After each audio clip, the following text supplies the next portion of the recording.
मुंबईतील चारकोप येथे उबाटा शिवसेनेचे उपविभाग प्रमुख पांडुरंग देसाई यांनी दहीहंडी कार्यक्रमाचे आयोजन केले होते। या कार्यक्रमात गोविंदा पथकाने 5 ते 7 थर लावून मानवंदना दिल्या। अभिवादन करणाऱ्या सर्व गोविंदा पथकांना सन्मान चिन्ह आणि बक्षीस देण्यात आले। सुंदर असं साईडला पथकाने केलेले आहे। तुमचं स्वागत।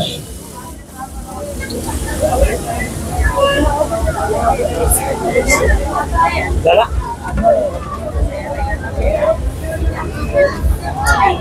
संघटना व्यवस्थित देऊन आलेले आहेत, त्यांचं मनपूर्वक आम्ही स्वागत करतो। कसा बोलतो तुम्ही साहेब बसा।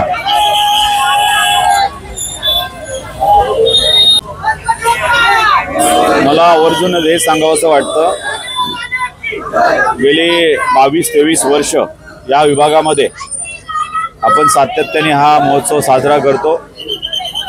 शिवसेना शाखा क्रमांक 18ची ही मानाची दहीहंडी आहे।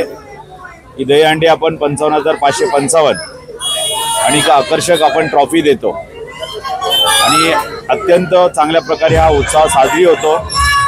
या दहीहंडीच्या माध्यमातून आपल्याला या नागरिकांना आम्ही संदेश दिलेला असतो। आता थोड्या वेळामध्ये जे पथक आहे, साई माऊली पथक, साई प्रतिष्ठान पथक आहे, ते येणार आणि ही दहीहंडी आम्ही 10 वाजता बरोबर रहदारीचा रस्ता असल्यामुळे किंवा वाहतुकीचा रस्ता कुठली कोंडी होऊ नये म्हणून आम्ही त्याची काळजी घेऊन चारकोप पोलीस स्टेशन असेल आमचं, इथले सगळे नागरिक असतील त्यांना कुठलाही त्रास होत नाही या उद्देशाने हा आम्ही उत्सव साजरा करतो आणि अतिशय चांगला मन मोकळेप्रमाणे इथले नागरिक त्या कार्यक्रमाचा लाभ घेतात। एवढंच मला सांगायचं वाटतं। किती वर्षापासून आपण हे करत? ॲक्च्युली मी तर स्वतः 13 वर्ष शाखा प्रमुख होतो, आता 9 वर्ष उपविभाग प्रमुख आहे। म्हणजे ही शाखेची परंपरा मला वाटतं 17 ते 18 वर्षापासून चालू आहे आणि ही दहीहंडी आम्ही अत्यंत चांगल्या प्रकारे साजरी होते, त्याच्याबद्दल शंका नाही।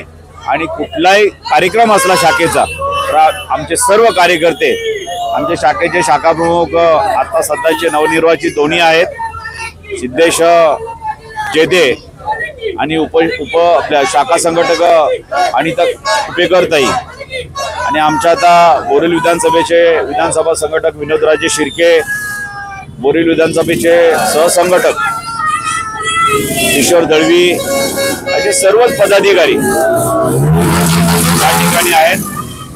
गेली 15 दिवस या उत्सवासाठी मेहनत घेतात आणि आनंदामध्ये हा उत्सव साजरा करतात।